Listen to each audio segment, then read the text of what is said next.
Thank you for tuning into another episode of Time Traveler's Handbook. Today we are going to be diving into Season 5, Episode 12 of Doctor Who, titled The Pandorica Opens. Spoilers ahead.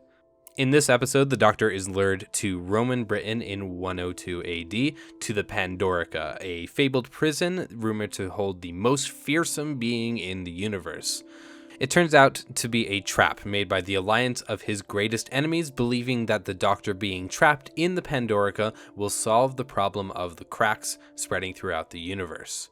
I think this episode is interesting on a lot of levels, and some of which are not particularly interesting time travel topics, and I've actually narrowed down the thing that I wanted to talk about the most to the last couple of moments of the episode when the universe essentially ends. I talked in a previous episode about how the cracks in the universe are very similar to the reality bomb that was used at the end of Season 4. The goal of the explosion was to essentially wipe out all of existence, and that's what the TARDIS ends up doing in the next episode by exploding. But the thing that's really interesting to me is that the climactic event of everything ending doesn't happen until the moment the Doctor is trapped inside the Pandorica, his prison. The dilemma that his enemies are facing is that they know that the TARDIS is exploding and causing the cracks everywhere. They also know that the Doctor is basically the only person who can pilot the TARDIS. So they can connect the dots and say that the Doctor causes the explosion and thus have to stop him from doing that by preventing him from going to his TARDIS. But there's obviously foul play going on here because, for one, River is also capable of flying the TARDIS, but no one acknowledges that. And for two, there's clearly an outside force that is causing this, which would happen to be the Silence that are introduced in the next season.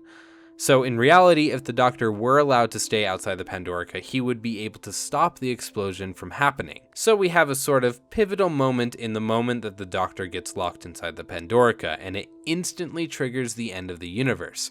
When we talk about key events in Doctor Who, typically we are talking about something that happens to influence future events dramatically, but over time.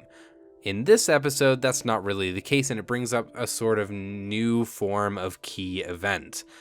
We'll talk a lot about different kinds of key events in this analysis on Doctor Who, and this is another one of them. In essence, I figured that since the key event involves the detaining of a time traveler, the speed at which the key event happening influences future events happens much more rapidly than it would otherwise.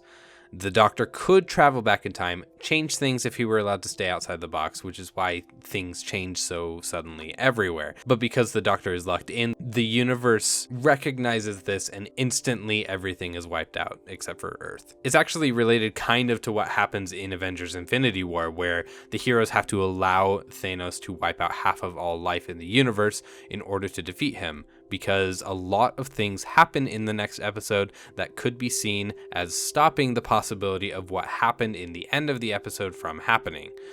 I like the idea that a fixed event can be so climactic and so polarizing on whether or not the universe survives or is destroyed, and this episode delivers that beautifully to set up for the next episode where they have to deal with it. So next time, we're going to talk about The Big Bang, the season finale of Season 5, and I hope to see you there. As always, thank you for listening.